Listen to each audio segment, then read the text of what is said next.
everybody, and welcome. Oh, that's never happened before. It came up and talked to me. It's a new feature. I don't know how to turn it off, so That completely knocked me for six. Hello, everybody, and welcome to Crafty Crows. Tonight should be really good. We've got Jason doing a slot before a break, and hopefully, if he can get the children to bed, we'll have Ziggy doing a slot in the second half, headlining in the second half. So we're looking forward to that. Just want to make a couple of announcements. The Gloucestershire Poetry Society Summer Open Poetry Competition is now open, and it will be open until the 31st of August. So you've got plenty of time to get your entries in. The winning prize will be £100, and you'll be featured in the Steel Jackdaw magazine, edited by Jason. And we've got a fabulous judge this year, Adam Horowitz. So that's really going to be brilliant. So I will be shortlisting, and he will be judging the final entrance. So, and also this year, it's in conjunction with Black Eyes Publishing. So we've got Gloucestershire Poetry Society and Black Eyes Publishing doing the whole thing, which should be really fun.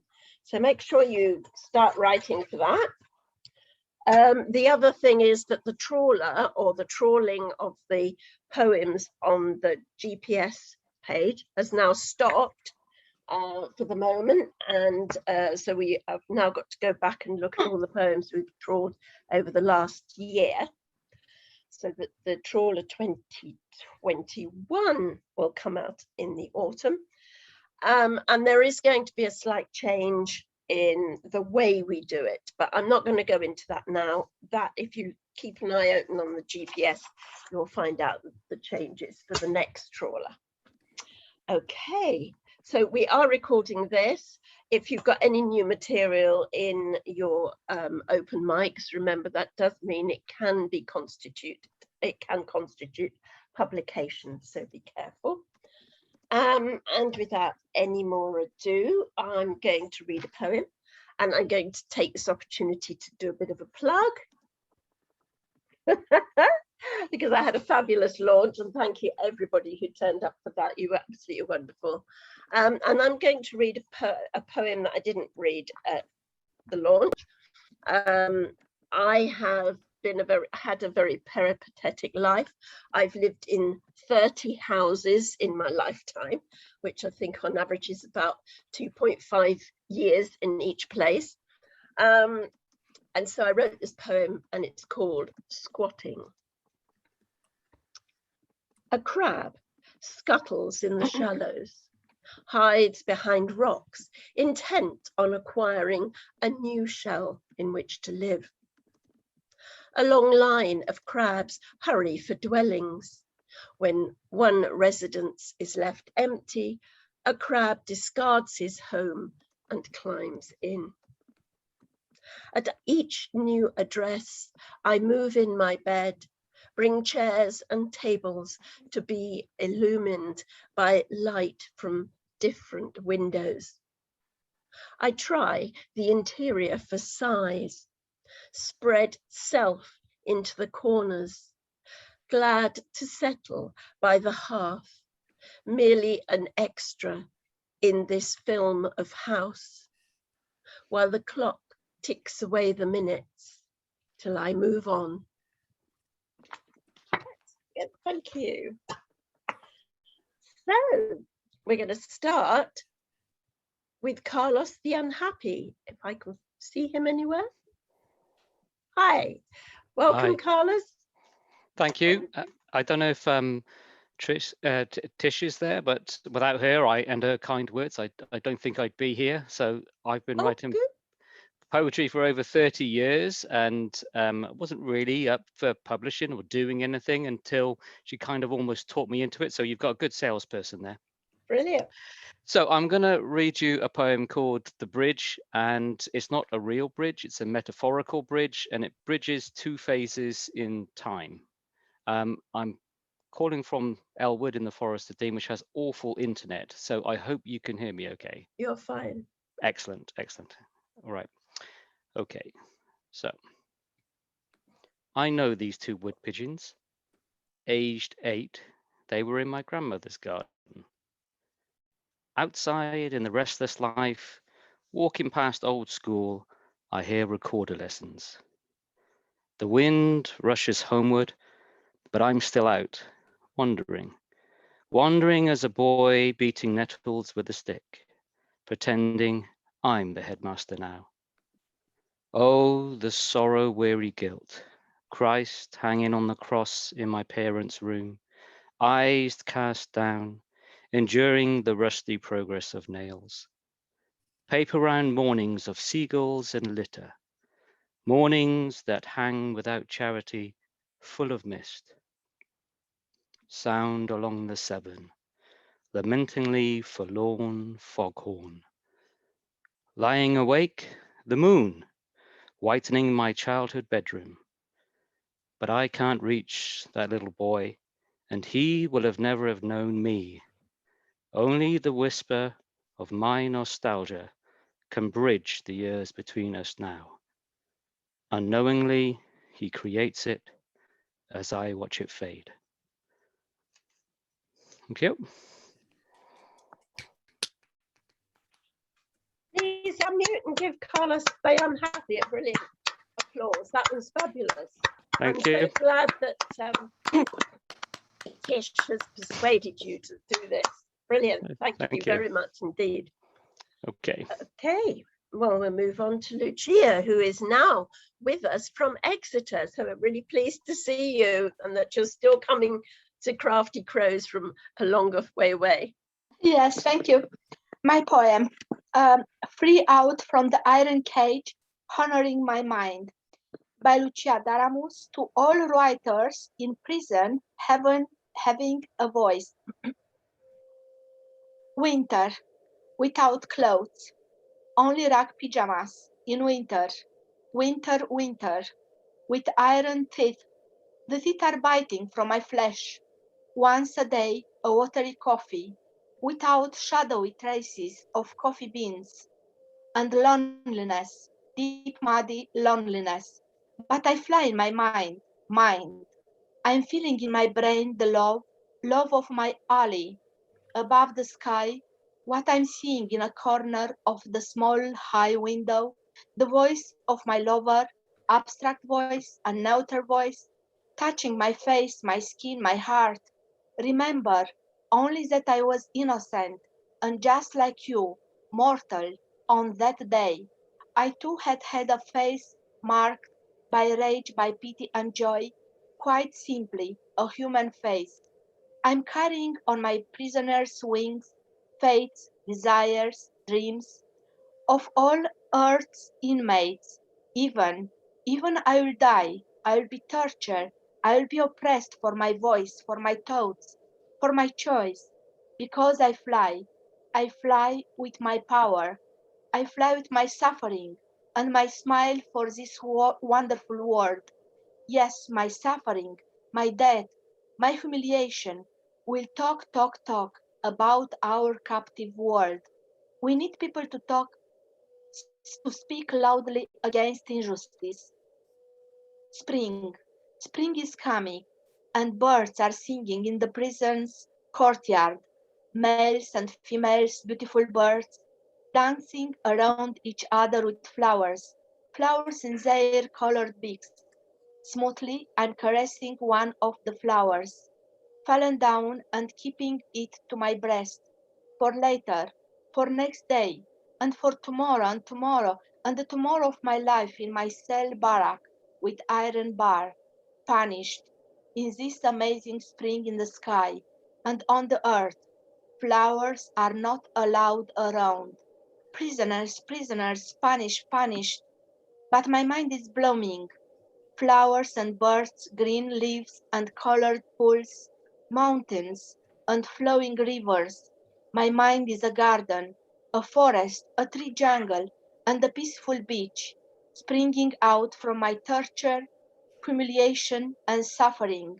My wounds, especially soul wounds, draw the endless heavenly world through ornamentation of words. Summer is coming. Yes, summer, summer. Lights and hot yellow, sun kissing my forehead, insect flying with their songs between the heights of clouds and fresh green on the soil. But I'm closed in this iron coffin, crying, never again I'll kiss the lover I love.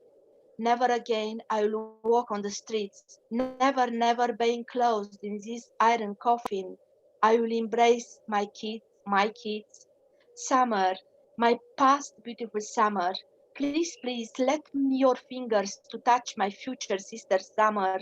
Maybe in my mind, maybe. But that, never I will kiss my lover under the bright summer sky. Autumn, my thoughts.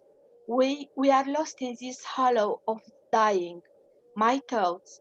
Saint Augustine says God has reason for torture, for persecution, in our life for dark clouds, as a result of Adam who acted with free will, eating an apple.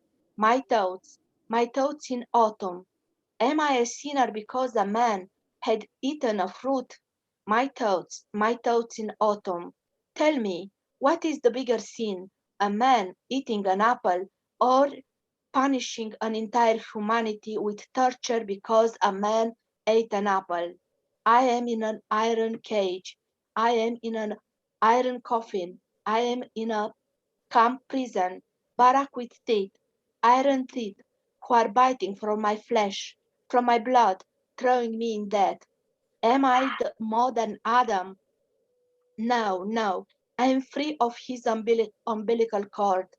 Autumn, rain in my mind scratching the barracks walls, of my iron camp, of my iron prison. The death note is sounded, the beast hunted down. Let me speak to you. I am free, flying through my mind, my voice, my thought, my desire. My voice name is Benjamin Fondane. My powerful thought is Nawal El Saadawi. My wonderful desire is Ahmed Altan. This voice, this thought, this desire was metamorphosed from the marrow of writing of words. I am a writer, out from the iron cage. My soul is free, honoring my eagle warmth, honoring my mind, my mind. I am free, out of the iron cage. Thank you. And a little bit of explanation. Nawal El Sadi was a psychiatrist and a writer in Egypt, and she was fighting from freedom of expression of women. Because of this, he was put in prison and tortured. Benjamin Fondane was a Jew, and he was killed in Auschwitz. And Ahmed Altan was a writer, and again, because of his books, Erdogan put him in prison and tortured. That was brilliant, Lucia. Thank you so much. Big applause, please, for Lucia Daniel. Thank you. Wow. So sorry to make you follow this, Laura Greville. Where are you? Welcome. Okay, let's see. Some of you may know that I'm originally from America, though I live in the middle of England right now. And this piece is called People Are Looking. They just keep killing Black men. These self-appointed vigilantes and cops killing men jogging down the street like Ahmaud Arbery, or men coming out of a shop like George Floyd. And the BLM started marching, and the Trump response sent an Armageddon of armored cops and henchmen to attack people who were not armored, who were protesting the murders of Black men. A Star Wars attack on regular people, and the protesters march wearing COVID masks, march those streets through smoke and tear gas, and the robotic cops bear down, brutalize, and my mind races to find the puzzle pieces because I seem to have missed something. 1968. I am 7. I walk into a church in East Austin with my mother, brother, sister. Moselle, who cleans our house and takes care of us kids, invited us to her daughter's wedding. And when we walk in and walk down the aisle and sit down, my heart begins to thud because people are looking, they're not looking at us. We are the only white people there.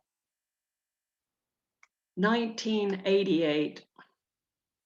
I am 27. I walk into a church for the wedding of Sarah. She is a friend, a co-worker, a fellow accountant at the state auditor's office. And when I walk in and walk down the aisle and sit down, my heart begins to thud because something is similar, something is wrong. People are looking. They're not looking at us. We are the only white people there. 2020. And my mind races to find the puzzle pieces as a despot's robot army marches on people who are protesting the murders of men, murders because of the color of their skin, an obscene scene of spleen sent by a president who is more mean than man, sending a smokescreen to make a show that is the only way he knows. And my heart thuds and my mind races to find the puzzle pieces. 1968, 1988, 2020. And I look back and ask, Sarah, where were the other people from the office? Why did none of them come to your wedding? During work days, we all worked together. During lunches, we ate out together. During out-of-town audits, we traveled together. My God, Sarah. I remember back then, I heard 1 or 2 excuses: busy, kids. But most had no kids. Most of our co-workers were single and white. Oh, Sarah, how blind have I been?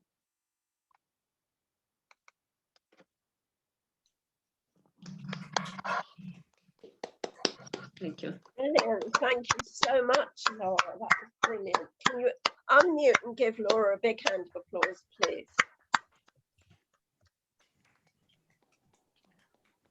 That was quite chilling, actually. That was really fabulous. Brave. Now we're going to change things around a little bit. So Howard or Marilyn, whichever one of you would like to go next, which would be best? I don't have the dog at the moment, so it's probably better if I do. Okay, Howard. So yes. that it is a solo rather than a duet. Yeah, we'll have Howard, then we'll have Annie Ellis and Pratibha Castle, and then we'll have Marilyn. Okay? Thank you. Thank you. Thank you. Well, there's been a lot of seriousness over this last year, of course, and I'm as guilty as anyone of being very, very serious. And it reminded me of another time in my life when I was very serious about things. And as we're all hopefully emerging from this into a happier time anyway, slowly but hopefully surely, I thought I'd remember the time when I actually developed, finally, a sense of humor when things were going badly. A word for everything and nothing. When I was young, I completely lost the urge to smile and filled my head with misery. My whole life seemed a sorry combination. I just failed in self-verification, trapped in self-imposed emasculation, far detached from any gratification, like sex or food or liquid intoxication, unstirred, deterred by musical vibration, stuck with nearly fatal dedication. I didn't know this mood's identification. Giving my blues a simple explanation was floxinausin nihilipilification. Yes, floxinausin nihilipilification, A word I'm sure is vital, education. Every single person in our nation needs to know that sad-faced inclination can be described with this pronunciation. Floxinausin nihilipilification. It meant I valued everything at zero, fiddling around, sitting on my rear. Oh, but soon I wouldn't follow Nero, wouldn't boost depression with some beer. No, I remembered people I loved very dear. So with them at least I could feel myself a hero. No more floxinausin nihilipilification. Thank you. Thank you. Thanks you for Love that. filling this all up. Well, You must have practiced this an awful lot. what practice? What floxinausin nihilipilification? Yes. Oh, okay, a bit. Thank you. Thank you so much, Howard. Brilliant. And so we move on to Annie. Annie Ellis. Hi, welcome. Thank you for asking me to come tonight. I'm going back to the time when I first started to write poetry properly, and I was at a Carietta workshop in Buzzwords, and this is called Fly Trappings. Hey, who put that there? I fly, yet I can't fly. There's something that I can't see, invisible, stopping, making me angry. I can't go back, heavy cloth stops. Hey, I can stand on it. I walk, and I walk. There's no end. I seem to be walking on air. I can't go back. Heavy cloth stops. Hey, I want to get out. I look for escape. Wings buzzing angrily. I want to be gone. Let me out. I can't go back. Heavy cloth stops. Hey, move this stuff, please. Flying hurts. Hovering. Too heavy to shift. I am getting mad, incensed, ramming. I can't go back. Heavy cloth stops. Hey, I'm falling to somewhere I don't know. Landing legs up. My world goes dark. Brilliant, Annie. Love it. I love the heavy cloth stops. That's a curtain, if Yeah, you I realise. realised, but it was great. Yeah. From a flight. That was from a Carietta workshop. Yeah, she's really good. Brilliant. Thank you, Annie. Okay, and now up is Pratibha Castle. Hi, welcome. Thank you. Great to be here. Okay, I'm going to read another poem from my forthcoming award-winning debut pamphlet, A Triptych of Birds and a Few Loose Feathers, published by Hedgehog Press. This is called The Wild Lass of Kells. She shuffles on the curb outside O'Shaughnessy's, corner of Kelly and Dunleven Road. Her eyes the colour of Our Lady's veil, scorched bluer by her copper curls. On the lookout for the da, her task of a Friday night to wheedle the wages off of him before he sets out on the lash, glad of a break from the chores. Socks like a flock of crows forever jostling, hand-me-down frocks in need of hems, pants snagged on barbed wire, nails atop of farmers' walls and fences. Herself, the firstborn of a baker's dozen, endless mopping up of spats, snail snots, scabby porridge pots, Flicks of laughter, yellow light, sidle out the gaping door into the night, let out by culchies on their shuffle to the bar. Egypts with purple slurs for eyes, glances tossed her way, collection plate, clink of small change at Sunday Mass. The odd time, a flash of lust, the most times shame. A rare smile to build her up. Sure, aren't you a dote now, Delia, looking out for your mammy? God bless yourself. Eyes cast down, pious daughter of the Virgin, Lord love the child, in her wilting dress. Miraculous blue medal clipped to the chest of her tatty cardigan. An occasion of sin, to be sure, Slovenes might take advantage of. Till she glances up, that glare, brazen as hell's fires, from the child of Mary of the scry eye, seventh daughter of a seventh son. Flame hex of a wild blood tinker, skipping off home to a last scold of the pot, wedge of soda fowl thick with dripping. Her pocket is a clatter of coins, only the lighter by a bleary-eyed pint. Wow. Thank you, Pratibha. That was brilliant. Can you unmute and have a good clap for applause from Pratibha? Thank you. That really gave the flavour of that sort of Irish background. Brilliant, brilliant. Thank you. Gosh, I think we'll all have to mute. Sorry, guys. Could you mute? Thank you. We're on to Marilyn now. Have you got rid of the dog? I have indeed. Thank you.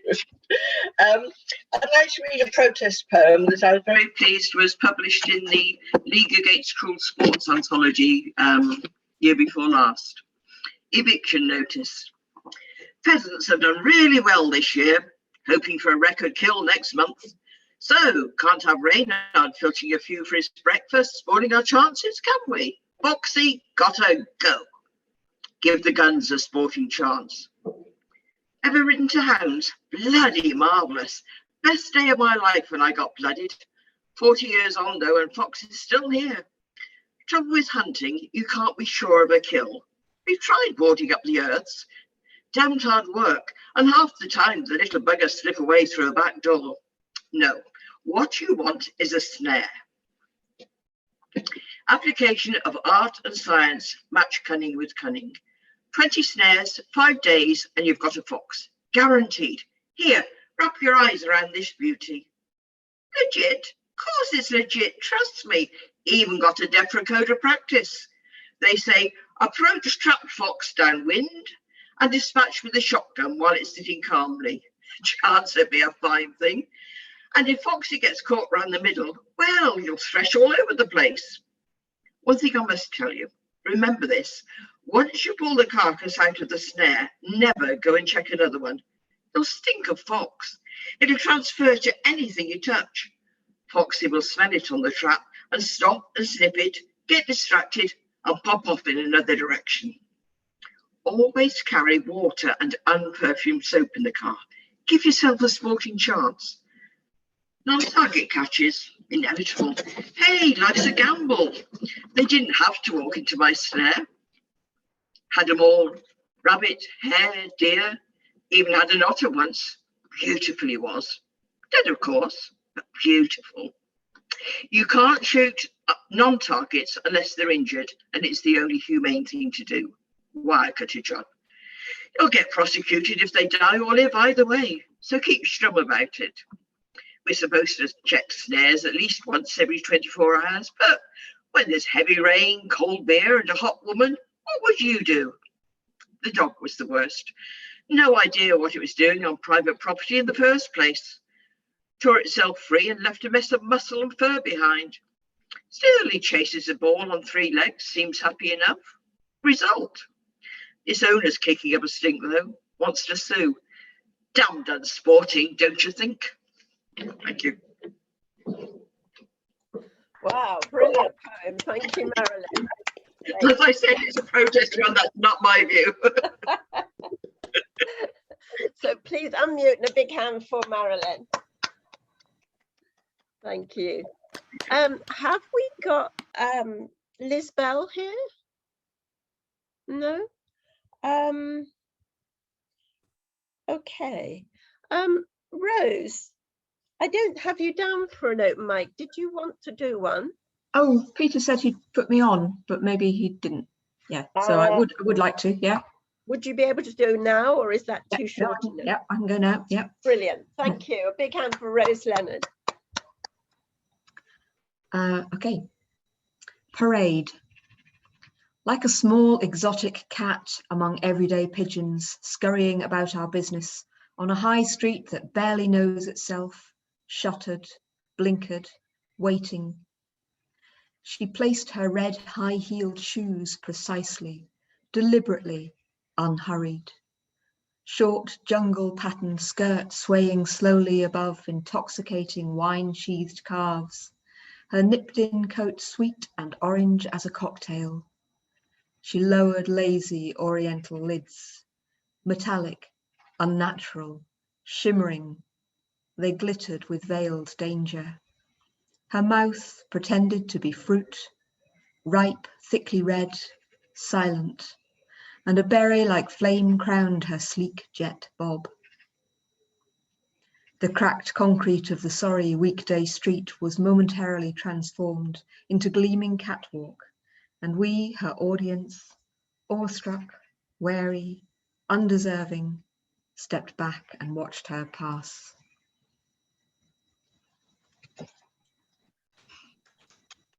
Was brilliant. Absolutely luscious description. Lovely. Thank you so much, Rose. That was brilliant. Okay, well, we have come to the end of our open mic for the first part. Would you like to unmute and give a big hand to all the open micers for this half? That's Carlos the Unhappy, Lucia Daramus, Laura Greville, Annie Tiba Castle, Howard Timms, Marilyn Timms, and Rose Leonard.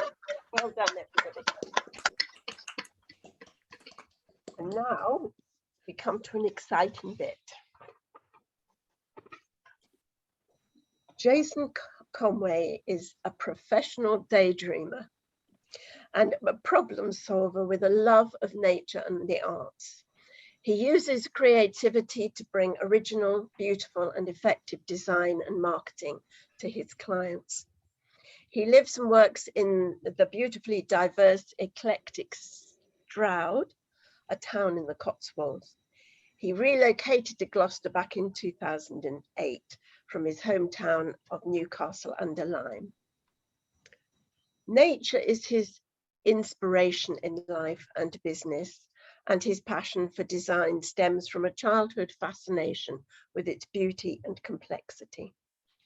He practices natural mindfulness for health and well-being and is passionate about the preservation and protection of the natural world. He is a published poet and the financial, technical and marketing director of the Gloucestershire Poetry Society, helping with strategy, organisation, marketing and design. He is also the go-to person for cover design by Black Eyes Publishing UK. He regularly performs at open mics events locally and nationally. He's also featured as headline and guest poet for open mic events, business events, charity fundraisers and festivals. He runs poetry workshops for the Society and creativity workshops for business people. He's been published in online magazines and has published a range of books for himself and the Society. He doesn't mention here, I think, that he's also started an online arts magazine, the Steel Jackdaw, which we're very pleased because all of our winners of our GPS competitions are published in that. So please, can you unmute and give a big hand for our very own Jason Conway.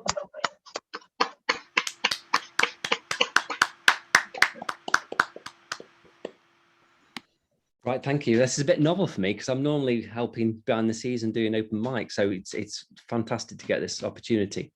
My first poem is called Melnes Sunset, and it's a lovely town on the north tip of Scotland. The pilled cooling land gently slopes and rises like a freshly aired linen sheet, rippled across an endless cushioned bed. Shimmering white rocks break the undulating curves of a brocaded heath, buttoned by fluffed cotton grass tufts. Sponge-like mounds of moss, lichen and heather spring inquisitive wanderers like giants hopping across islands. Stroking winds make grass roll, tidal-like, sending silvery snakes to wind towards the hem of glowing hills. Sunset draws down a violet damask drape to peach and lemon folds that snug a rusted aubergine pillowed landscape. Not long now for the circling sun to rest beneath the rich lustrous fabric of the moon's speckled sequin quilt. This ever-giving land, tucked by the brush of the North Sea, is a waking dream of the wild and will always lie with me.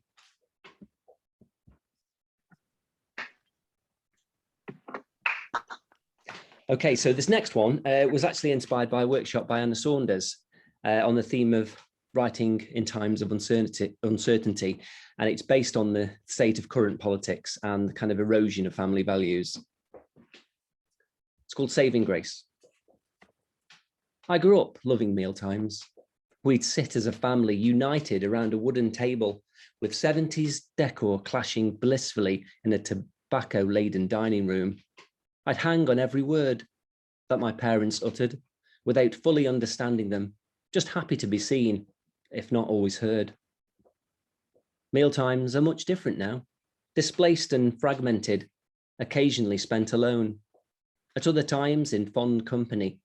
But the ritual is gone, the expectation, the family dynamic and our differences enjoyed. Such is the state of politics, disparate, laced with fighting flavours, ever decreasing spirals of sentiment and stale bubbles of sameness. Pangs of division and exclusion, like bread cut into jigsaw shapes, are dunked into overly salted soup for wagging tongues to slurp with dehydrated sound bites, low in substance and lacking in nutrients. Some conserve their energy, others lovingly labour over every morsel. Some are too liberal with their conversation. Others think that green herbs are just garnish, and some long for a dish of traditional, homegrown ingredients, afraid of exotics. But we all enjoy our food and savour good company, love our dearest and miss the bind of family. It's often hard to swallow the ever-bitter news, paraded in addictive candy snacks, when we all really need is a good meal to warm our independence.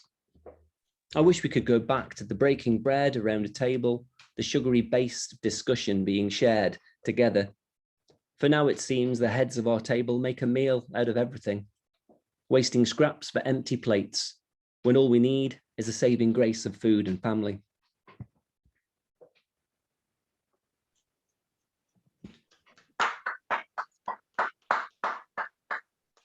Okay, and the next one is called Is Life a Tragedy? And it's based around the frustrations of lockdown life. A lot of people have suffered with mental health issues, and it's got some references to Greek gods in there. Sometimes I cry inside, screaming aloud in silence, as if underwater, drowned by the Algae. A clam welded shut through intense pressure, yearning for a rushed release, blissfully vulnerable. Sometimes solitude is heaven, where I can merge with air, Venus fanning the breeze, intensifying connection, with love overflowing, brimming with elation, butterflying, earth to sky ascending. Sometimes I want to shout so fiercely that Ares would roar, send fire and war to crushing hands in need of pain. to numb sensitivity and unleash tempest, slicing words to slay titans, lay waste to the world. Sometime the night is charged, sparking dark fantasies, wild escapes of lust under blinding moons, a child of Artemis searching for prey, communing with nature, clawing the eternal soil to howl at stars. But life is for living, no matter the pain or the desire to sleep. I chase the ground to learn, to spy unpredictable wonders, drown in the flood of pleasure, guided by the blooms of Elpis, gorging in cornucopia till Gaia reclaims my essence. Sometimes I wonder if passion and pain are entwined, inextricably forged in unison as trials of life, like barbed wire drenched in nectar to carry into the afterlife, to lie in Elysian pastures and merge with Uranus. Is Tartarus a sin when the pleasures of life are food for the soul? Did Kronos not sever the earth from heaven to smite eternity? I shout in my sleep to make the gods listen. Let them know that I feel the weight of their world. Sometimes I wish for the bleakness of Hades to drift into nothingness unchallenged. But my rage is not spent and my love not raw, and Zeus is yet to judge us all.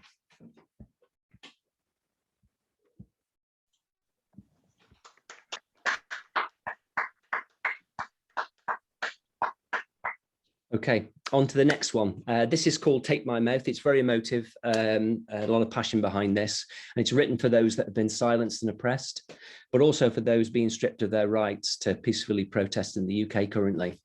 It's called Take My Mouth. Take my mouth and bind my hands, string me up in public execution.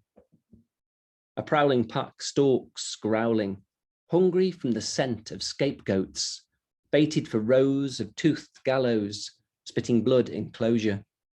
The spectacle is staged, carefully orchestrated by defensive lions, fiercely protecting their shrinking royal reign. They mark their stale territory with a stench of history, a golden rage of savagery and feasting, across open borders to prey upon fresh meat, expand their boundaries, claw their legacy and lick their spoils with pride. Take my hands and bind my mouth, hang me by a string as a pinion swings. Wrinkled elephants thud dry soil, old memories stirred, tall tales celebrated of crushed opposition by the sheer hulk of their imposing world. An unstoppable stampede trampling sacred ground, siphoning watering holes and reveling in rich mud, bathing its wealth, the fat of others' land. You left dust clouds for thirsting mouths, boneyards for those charged in your wake, for the sake of your intentional, unquenchable taste. Steered by raging bulls, embracing their impact in displays of maddened power. You take my mouth and bind my hands, string me up for public retribution, but my voice and all our voices will be heard above the compliant herd, and our determined fists will punch the clouded sky. We have a right to defy our historical suppression, demonstrate that right to stir a deafening roar, an uncomfortable fuss to demand a public confession of calculated oppression, systematically imposed by big cats and the giant shakers and movers that built their futures with forced entry and mauled tradition, an empire of blood and bribes, suspicion and convenient lies. No, we will not be tamed, and you will not have our trust, no matter how hard you try and silence us. Thank you.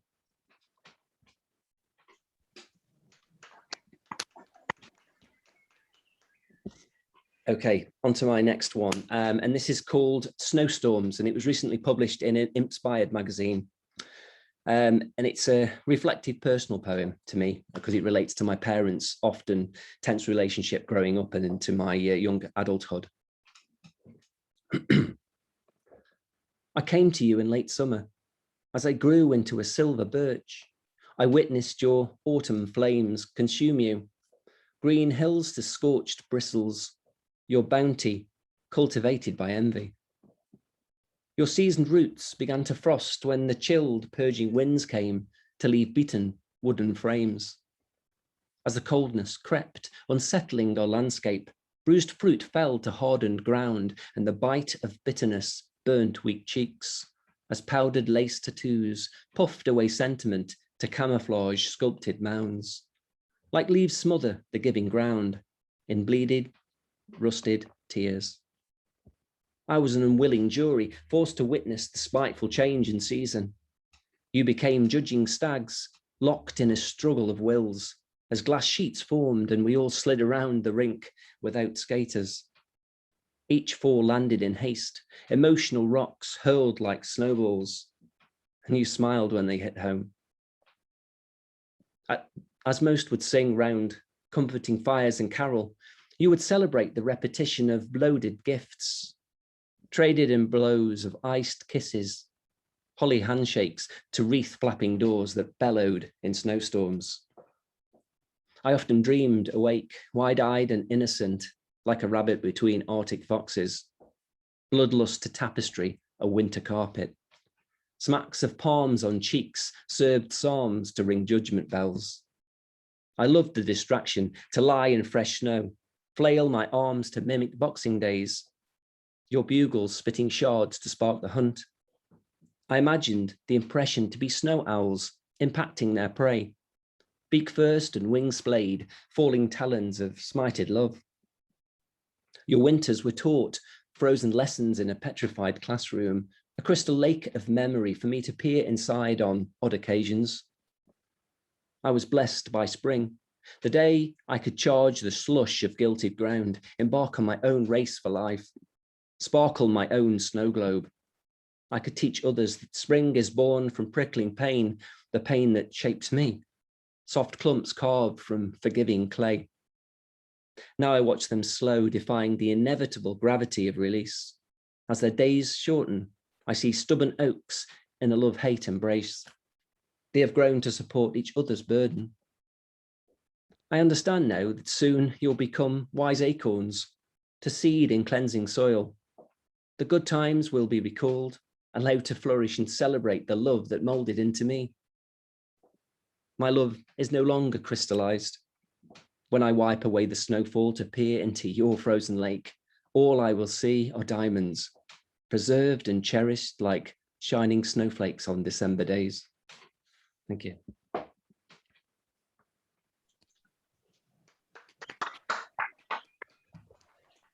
Okay, and this next one is called Agitated and also published in Inspired magazine and inspired by a workshop by Adam Horwitz, which most of you will know. I'm sitting in an uncomfortable chair, bone hard, pressing painfully into my sunken spine. I'm agitated like twisted grass in a gale, unable to sit for any amount of time. The view outside is drenched by a rain-filled, cloud-full sky of silvered fades. I curl to ease my discomfort to stop the crawl of scales travelling up my back. I see life continue outside, the snaking wind rustling through bush and tree, totems to the rain god. People are hill walking, cocooned as they wriggle along slippery fields over Slad Valley, lush in dripping colour. Why do I sit here on a chair that stings like a varnished viper when I could embrace the cold outside, stride across silver pavement to the squeak of damp meadow? Callous conversations spiked my hissing shoulder sprite, or shattered by falling mirrors, claws tapping panes.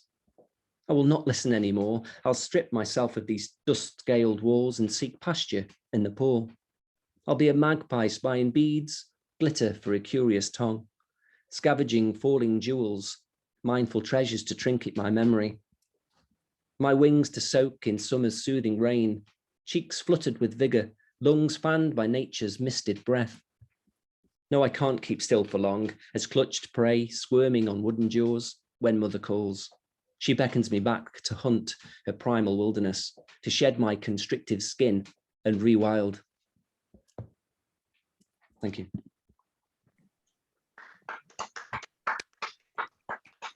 Doing, Josephine, I've got time for one more. Okay, my final poem is called Easdale Absolution, and it's set on the beautiful island of Easdale off the coast of Seal in Scotland. Along an unkempt path I wandered, passing crippled bushes, arched in obedience to harsh winds, like lepers longing for a warming touch, a sun that seldom visits. Echoes of slate dwellings, long abandoned to the lust of progress, jigsaw the land with unsteady plates, and hints of heather raced the sea air in search of recognition. I was a stranger trespassing in a wild place, ravaged by spirited beasts that buffet and slash in relentless contempt of life's will. A tenacious beauty clutches here, weaving between sleeping rocks, hugging crags and questioning fissures. It blooms towards the heavens in defiance of elementals.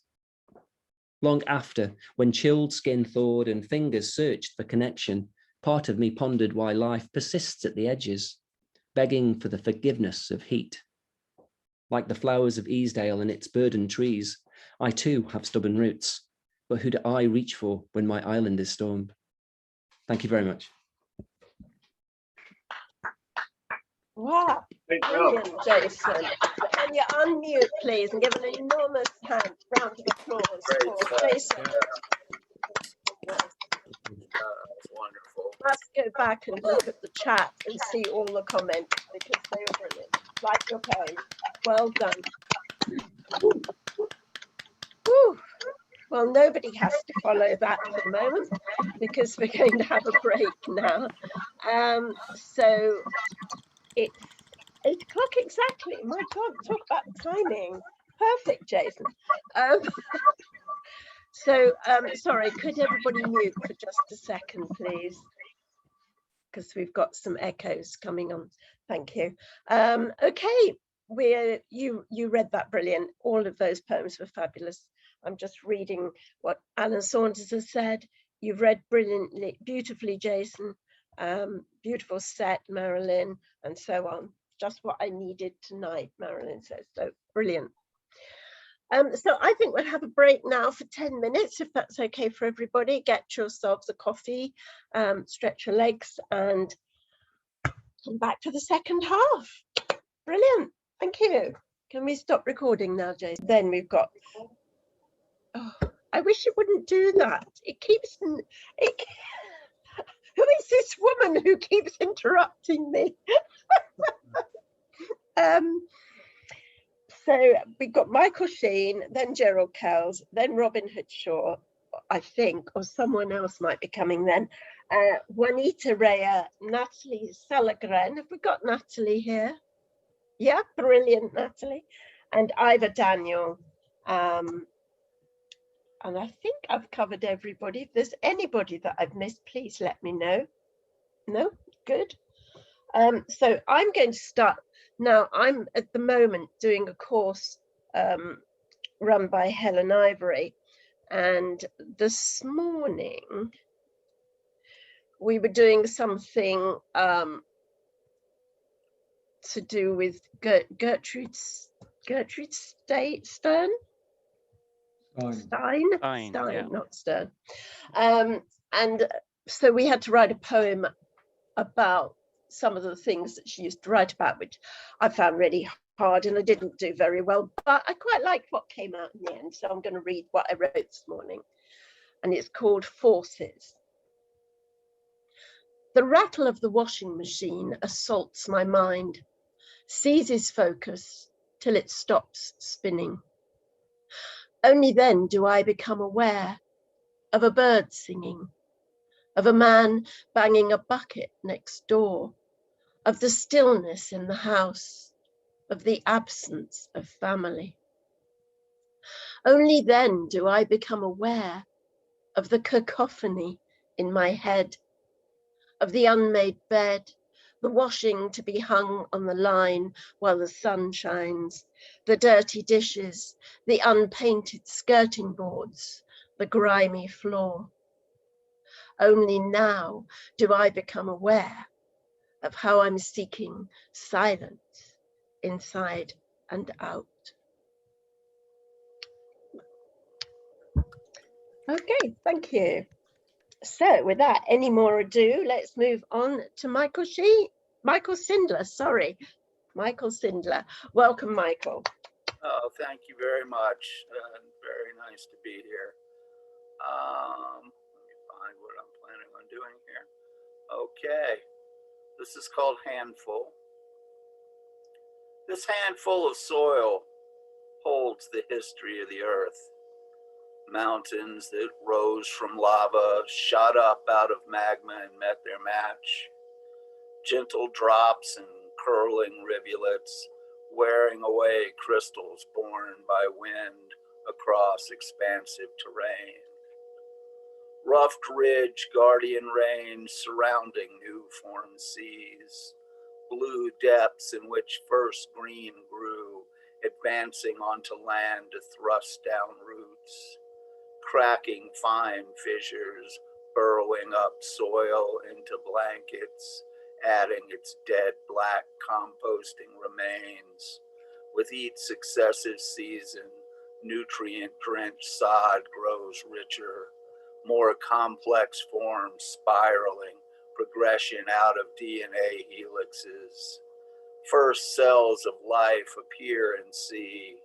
Amoeba after amoeba split, burst into billions, each clone of original organism, coexist, combine, evolve into multicellular manifestations. Germ to virus to mold to blossoming vegetative mutations, ride waves or fly or crawl to land. Phylum, ordo, and familia expand, amphibian, reptilian, mammalian. Carbon footprints left turn to fossil as they decompose, becoming fodder for new growth. Seed sailing on zephyr or excreted by migrating beast invades, revises ecosystem. Loam and dust mix into mud, grab flecks of fractile mineral, slide and flex between cracks, over and under rock and rubble. Flake that was once skin and bone and branch flies against continents, rides over waves, mixes over eons. No land abides that does not speak of other scapes, grove, jungle, desert, plain. In all is mixed. In all remains. Scoop up shallow clump of soil in your hand. You hold it all, the planet, the very stars, the original power that made it manifest. Gaze in wonder of interconnectedness. Did a triceratops turn into that leaf?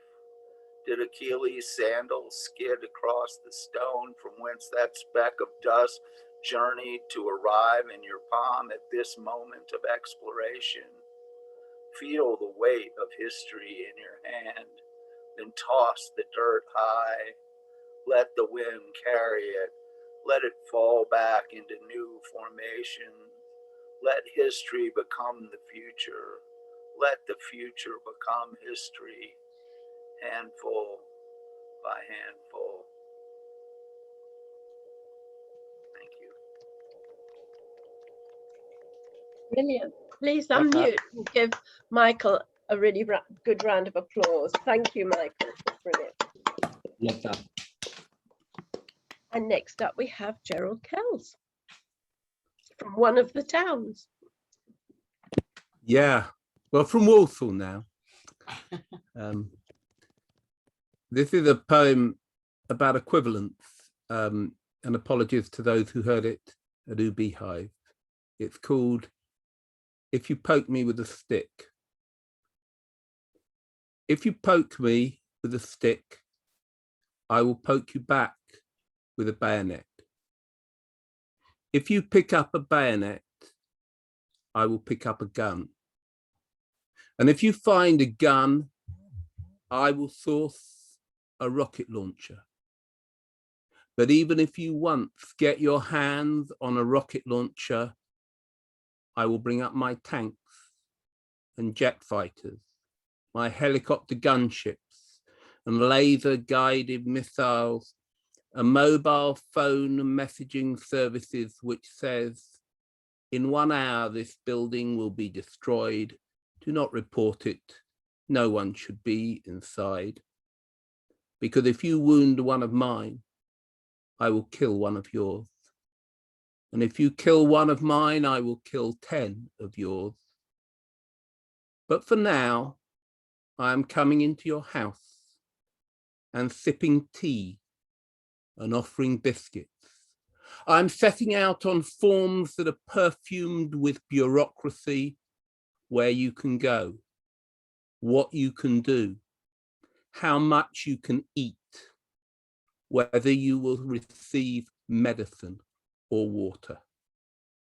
I'm admiring your olive groves, which will soon be my olive groves. Your lemon trees, which will bear bitter fruit even when I prune them. Even when my children sit in the branches and laugh instead of yours. I'm strolling in your pretty garden where I will plant geraniums after you have left. I am explaining to the world how I'm only retaliating because you poked me with a stick, and how I mean you no harm. I'm here to prove it. I have a whole court system to make it right. But please, we are brothers and equals, and I have bought the biscuits. Won't you sit down and negotiate? Thank you. That is so powerful and chilling, that one, Gerald. Please unmute and give a big hand to Gerald Kells. That was excellent, Gerald. Excellent. Very good. Thank you. And next up, I'm not sure who we have. I've got on the sheet Robin Hood Shaw.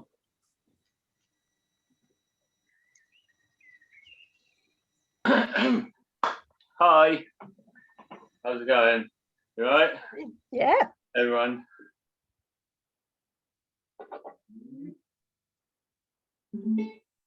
Oh, that's my doorbell. I'll just go and get it. Bear with me. At this moment, you can tell it's live. Hello. I'm here. Hi, Keir. You right? Yes, I'm ready to do the recording, but we've got to chuck this red cloth over here. That's the red cloth. That's the red wool over your laptop, and let's perform this. Okay, you ready? I've just got to find. There you go.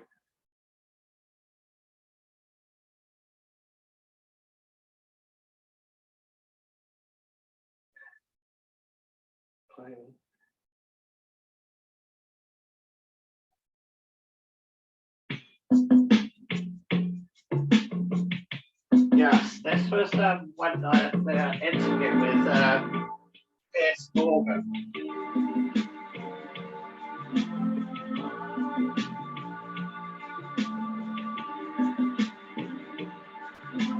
Never seen me looking so Tory as you did tonight, turning Labour from left to right.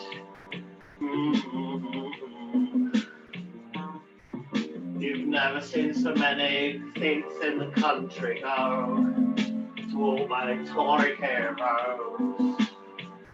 Oh no, no, no. And all those dodgy deals they're making, and I don't really care tonight. I don't care at all. The Tory in red. That's me, I'm the Tory in red.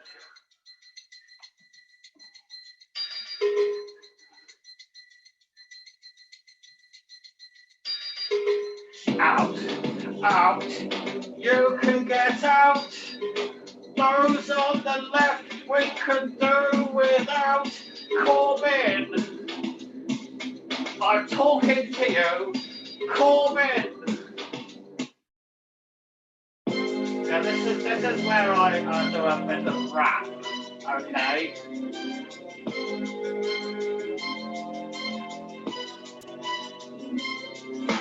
Yes, I am stuck here, Mr. Forensic Labour top tier, those on the left cowering fear. Why? We're around the middle round here.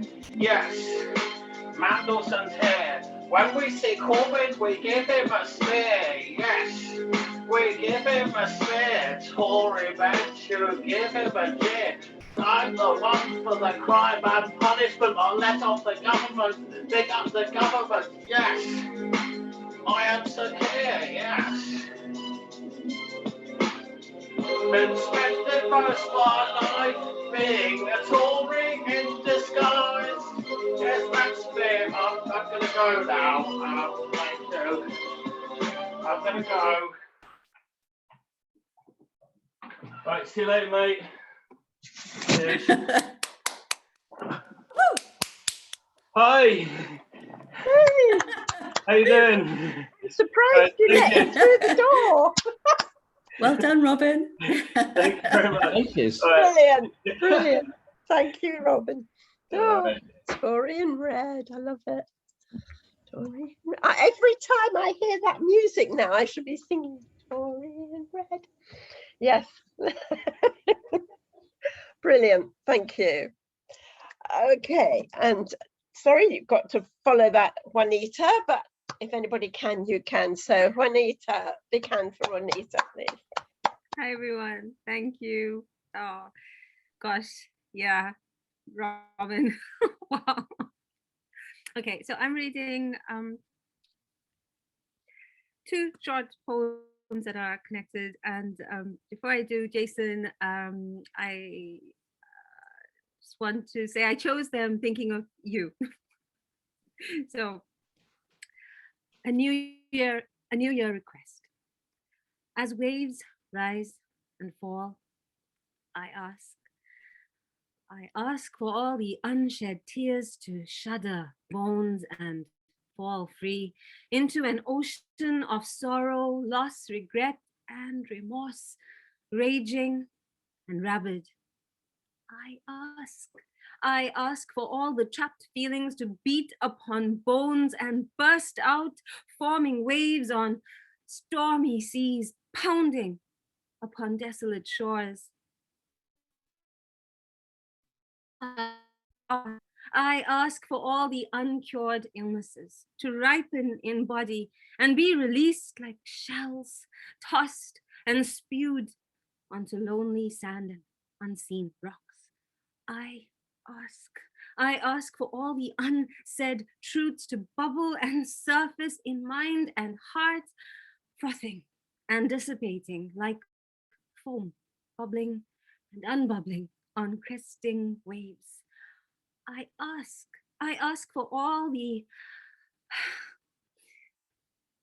blossoming truths to shimmer and sparkle in droplets and wafting mist of spray, sea spray, kissing my eyelids and my salt-smacked cheeks. I ask, as life ebbs and flows, I ask for truth and love, kindness and courage to anchor and harbor my heart, journeying the ups and downs. The weather is my mind, sometimes muddled, sometimes sure. Is it going to rain or will it snow? Is the sun out or is it in? Who knows? Who knows? The weather is my body, covered up by layers of cloud and self-doubt. Gray, light gray, dark gray, uncovered when sun melts, moods and fears. Naked, naked. The weather is my joy, sun bursting, leaves gleaming, grass tickling underfoot, light traveling through open windows and upon waves. Dancing, dancing. The weather is my sorrow. Drops dripping down drain pipes. Loneliness sitting in sidestep puddles, despair bursting riverbanks, drowning. The weather is my hope, snowdrops peeking through the grass, iridescent, whispering, light is coming, hold on, hold on. The weather is my heart, open, changing, known, unknown, sometimes whole, always breaking, open to light, dark, love, fear, sadness, joy, all of it. Welcome. Thank you. Thank you, Juanita. Thank you. Big hand for Juanita Raya. Thank you. And next up, we have Natalie Celegran. I can't. Hi, Natalie. How are you? Can I ask where you're from? Yeah, I'm Australian, but I live in Finland. So fabulous. Lovely to have you here. For now. Thanks so much for having me. It's the first time I've been here. So just a quick shout out to Juanita there. That was really eloquent and beautiful, Juanita. It is going to be difficult to follow you, but I'll just give you who I am. I'm doing 2 small pieces today. The first one I think follows on with a theme of oceans or being near the water. It goes, actually this was produced last year for a festival called Kultura Fest, run here in Finland. So it's called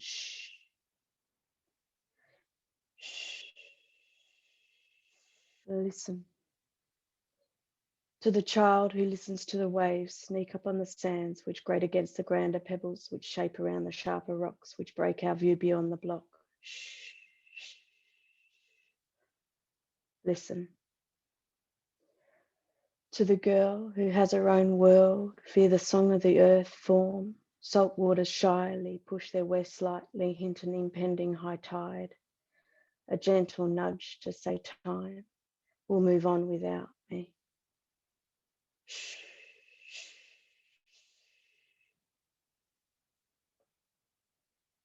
That was the first. This next piece, I'm actually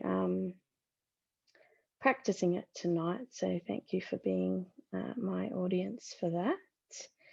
It's I'm actually a teacher here in Finland, but as a foreigner, it's very difficult to get full-time permanent work here. So I ended up changing my entire career.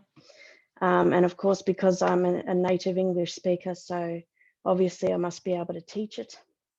So I've become an English teacher here in the last year. And I've just finished off my year teaching at a Steiner school here. And so I'm writing this, I've written this and I'm going to present it at graduation on Saturday. It's a bit cheesy, but it's true. A letter to my students. As I leave you behind, I find my hope was pinned on each of your chests. Pride outlines the puzzle bits where you all fit and which will click firmly into place in its own space and time continuum. Every single one of you taught me one thing: to reach, to be a better teacher, less of a preacher, more present in my compassion, organized and wise in my style. Thank you for guiding my patience and how to deal with irritation in a most balanced way. Seriously though, I see how open your minds are, how quick your wit welcomes the next part of learning, how thirsty when churning in the bracket of time, I get to earn your attention and learn same time. The expressions of self-driven ambition, self-containment in confidence, a place to rise. Like you, I've been given the gift of a classroom where I can examine my own skills, test my own wares, And so I thank you from the bare bottom of my rose-tinted heart for letting me be a part of your journey to Mars.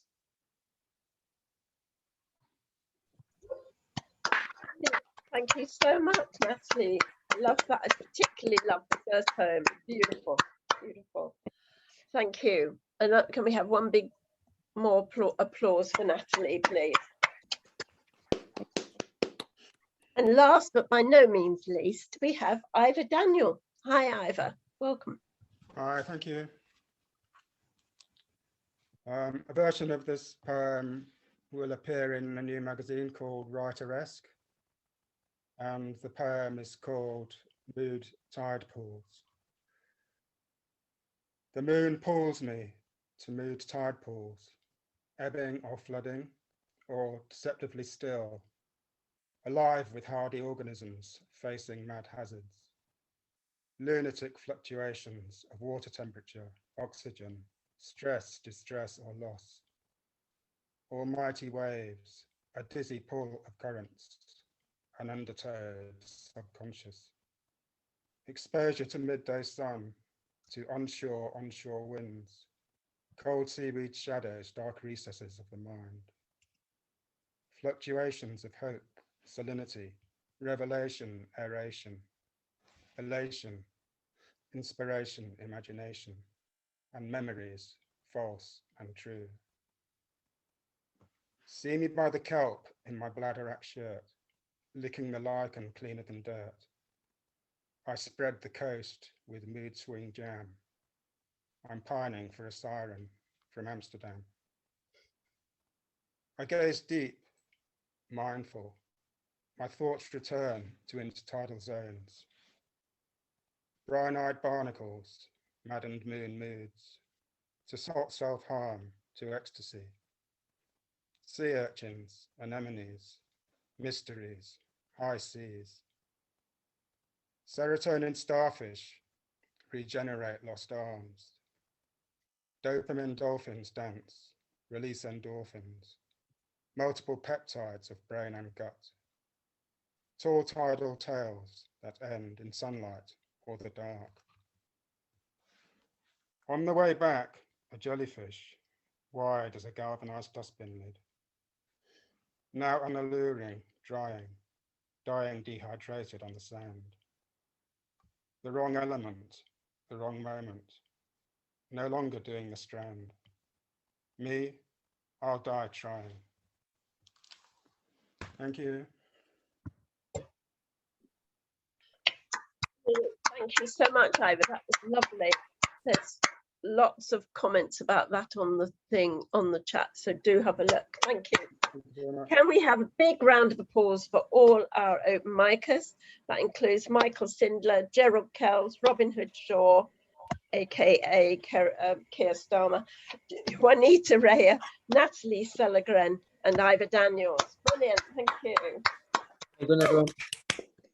Really good, really good. Okay, now we're up for the final headlining bit. We're very, very happy to have Ziggy with us again, Z.D. Dix, Poet Laureate for Gloucestershire, Director of the Gloucester Poetry Festival, founder of the Gloucestershire Poetry Society, and the editor of Apex Poetry magazine. Ziggy holds an MA in Creative and Critical Writing from the University of Gloucestershire. He often works with other poets locally and nationally to create events and to work on poetry projects. In 2016, he founded the Gloucestershire Poetry Society and the Gloucester Poetry Festival.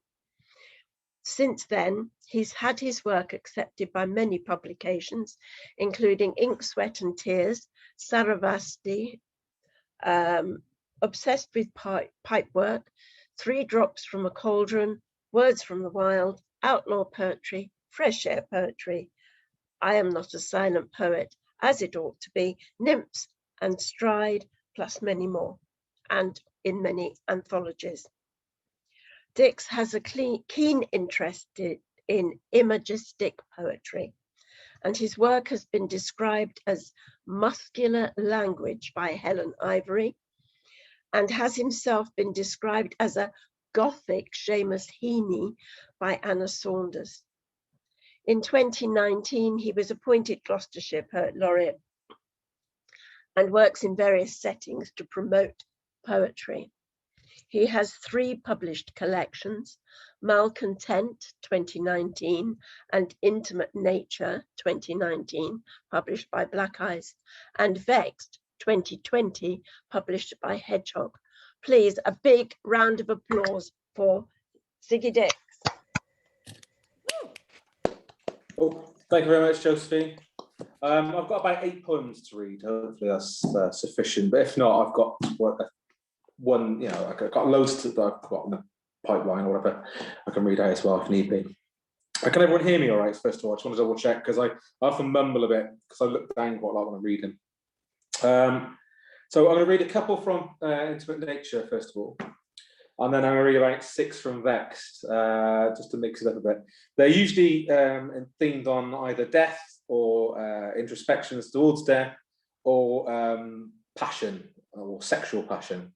So that's the kind of stuff I write about. But first of all, before any of that, I'm going to try to read my cliche poems. I think that's what you were referring to before. Not metaphors. So yeah, so this is Haunted by Cliches, where I try to get as many cliches as I could into one poem. The clock struck midnight, and all over the house, cliches stirred, whistling, a train steamed and whistled, a chair creaked and a poet rose. To fish and capture, snare and scratch out, an emotional roller coaster bounded downstairs, hit the buffers, derailed in the living room, bumped into dead metaphors, sent the table flying. Ghosts of the past drifted up from the cellar, eradicated by bright lights and dabs of white, followed by a raven smashing into glass, into the bedroom window, shuttered after 8. Floorboards undulated as guilt transformed into a heart. The poet stamped it down, scrunched paper, and death knocked the front door, but the chessboard was in the attic. Swings and roundabouts danced in the wind. Under the pale moonlight, a howl from a wolf and a chill ran down a writer's spine, but the cliches kept coming, an irresistible force. Dawn broke and a cock crowed. Scraps were gathered for inspection. Critics would label the poem a good first draft, not page ready, and the imagery tired. The words done to death, like a writer touched by madness.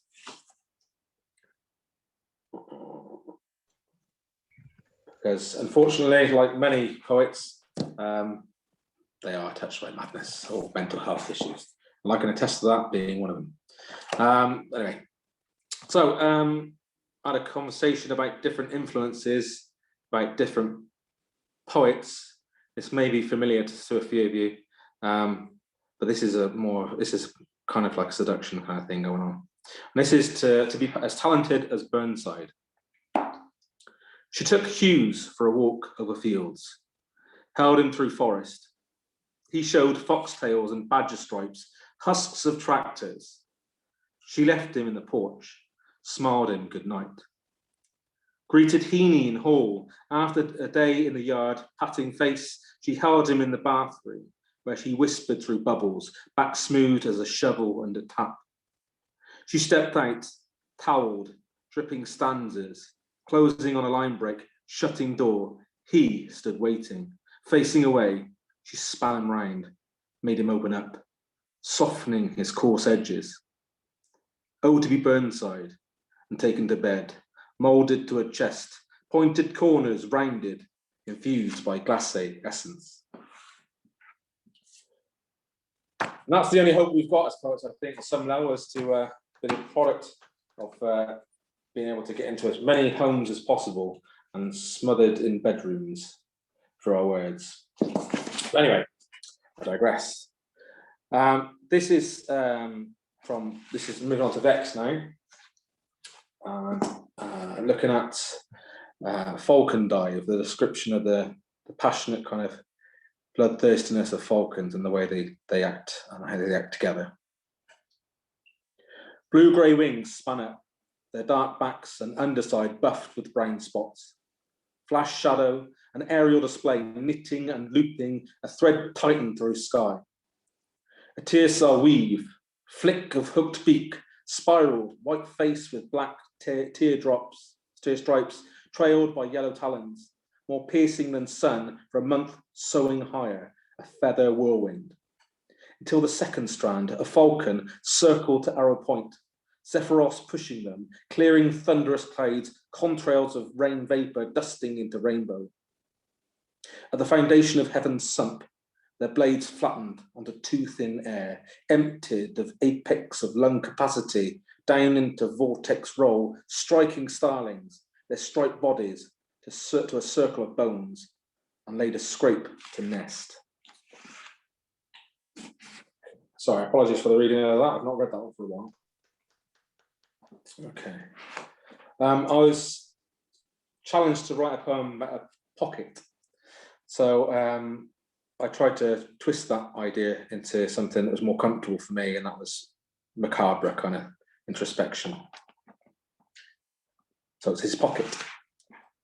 I stand in flesh, an open pocket, rummaged in a void filled with daily lint and fluff, pieces with sharp edges that slice and fray, pressing small holes into my cheap cotton weave.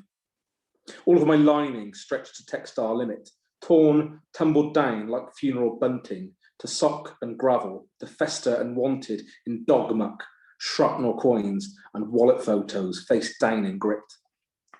I am worn and hollow, flapping at what's been lost, the cold air soaking into skin, all purpose gone, remnants dangling like plump nooses that dance in blackness, bitter death fruit.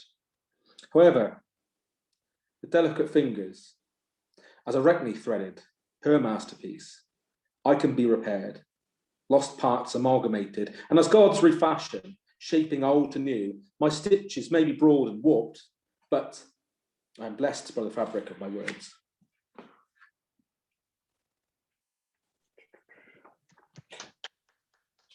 So I'm going to move on to the idea. I like playing with images and subverting them slightly. So if someone says, like, write like about a pocket, try and make it about something completely different. And this one is about a candle.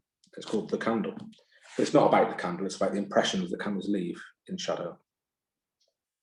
The candle flame jumped into my bedroom as netting was pushed aside by draught carrying vanilla and coconut from open pores when spider lace dropped, but its lines were carried, a ghost print on the skin. They danced as shadows on that thin feather, each curve gleamed by flick and caress of light. Armoured in nakedness, wearing the night as negligee, a woman was undressed, the closer her cat eyes glowed. At her back, and slumped on the ceiling, she threw off her garter and French knickers, her corsets ripped by one step. As she leaned forward, the spectre swirled on corner posts, but she was warmed. Not by suppressed flicker, an open window or a duvet flung to the floor, but by a man, a phantasm, clothed in black.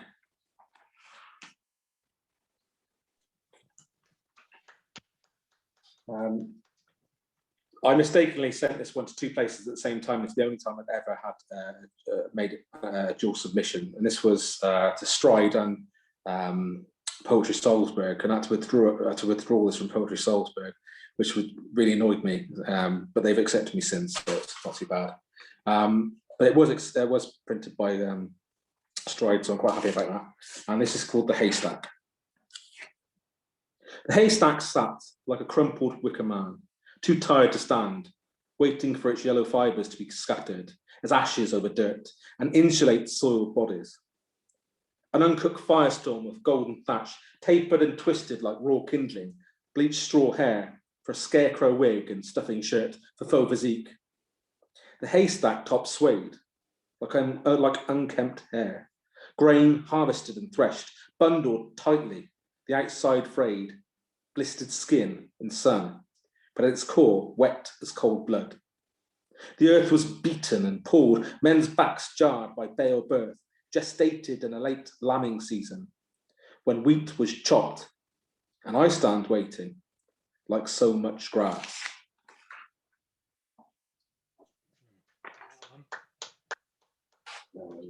So with all this stuff, I've had many kind of health issues going on, when I was writing all this stuff, and obviously continually from this kind of stuff as well. So obviously this navel gazing is the result of that, unfortunately. So just be patient with that. This one is the title poem. It's called Vexed, and it's about how I want to be remembered, and how I think I'll probably be remembered on some level. So it's Vexed. I lay amongst the dead with brittle spines, no smell of decay carried from their tomb, but there's dust in them that worms down rib cage. I unfold them and sputter, spread them flat, incant and commune with the dead. My throat itches with the words, half mumbled, to not disturb those above. This mausoleum raided in the night. I recite a spell with odd syntax, enunciating through closed teeth. I follow the lines of their bodies, past index, finger over gorse bones, scuff the bleached innards and trace the fissures of mortal wounds, calcified in precise breaks. At 12, I finish resurrecting champions, scholars and philosophers. Questions answered, I slam shut my tomes, send poets back to death, and hear their tones in silence, knowing I will haunt from pages soon.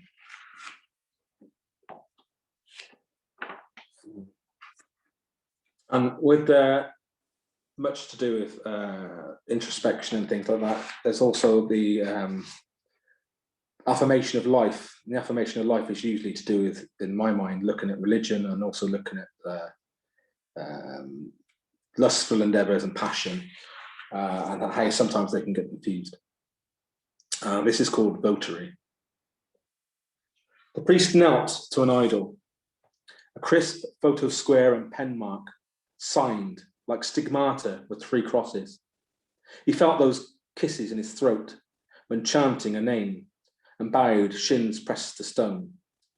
That he heard angels or women, it made no difference. Cloistered in solitary footfall, he knew no infernal wings could shroud him, as this new heat had, where old devotion sank as oily incense, his chest tightened.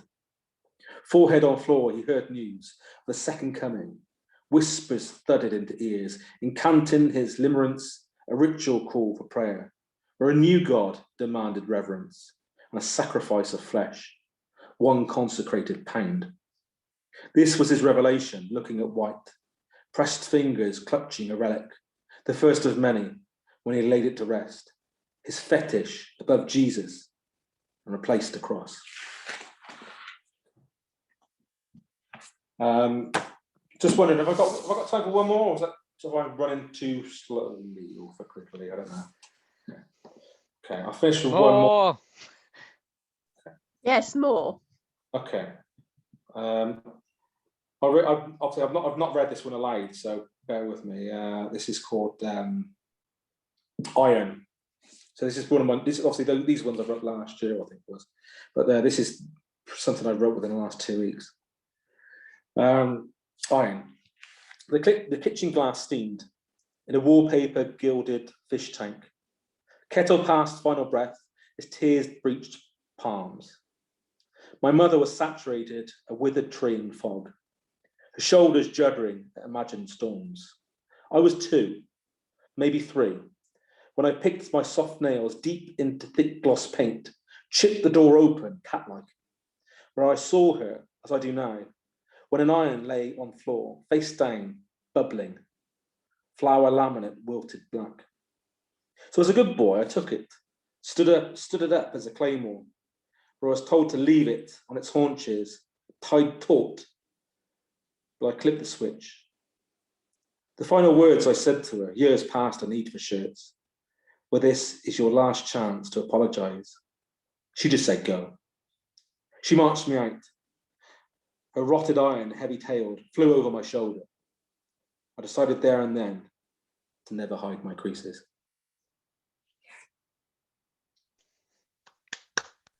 Brave. Good. Excellent. Did you want any more, or I don't know.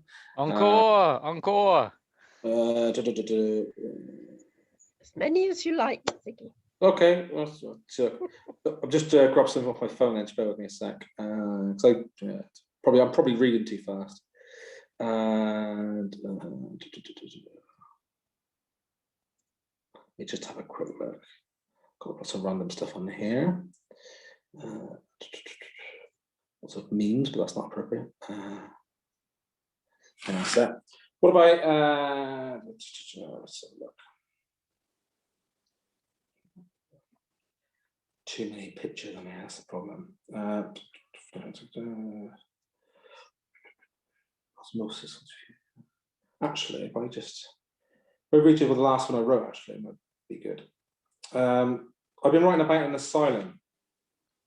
I imagine the asylum because I worked in many care settings in the past and currently do as well, and about the way people are treated and whatnot.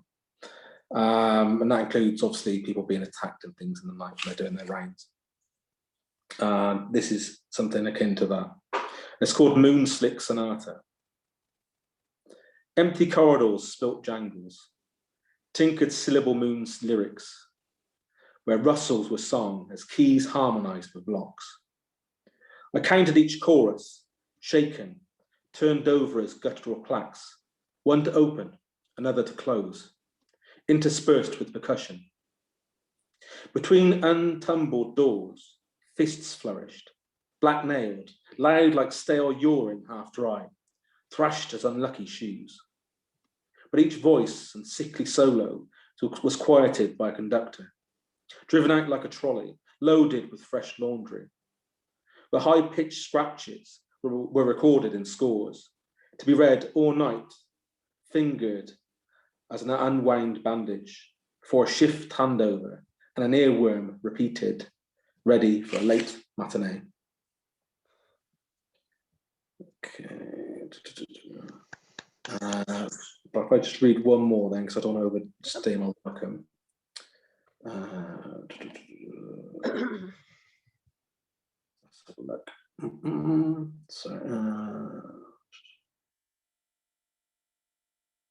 Sorry, bear with me just a moment. What about a goat I wanted to read? So to find that.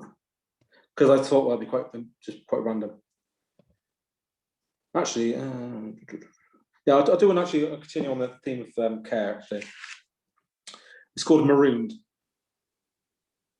Summer lingered in glass heat, moat swirling in a dry ocean, creature compartment lit up, an asthma-inducing room.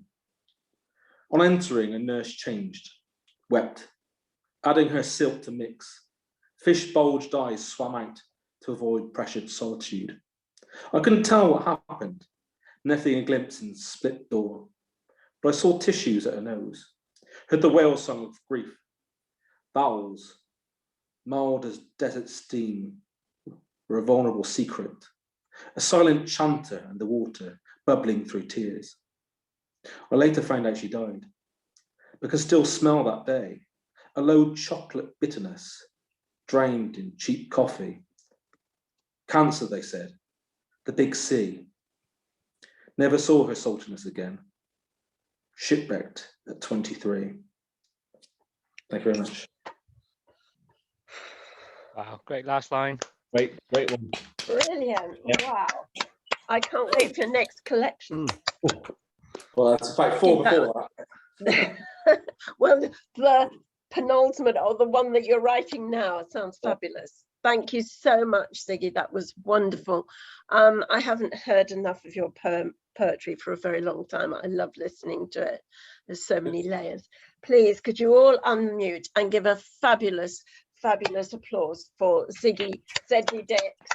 Thank you very much, guys. Good work, good work. Yeah.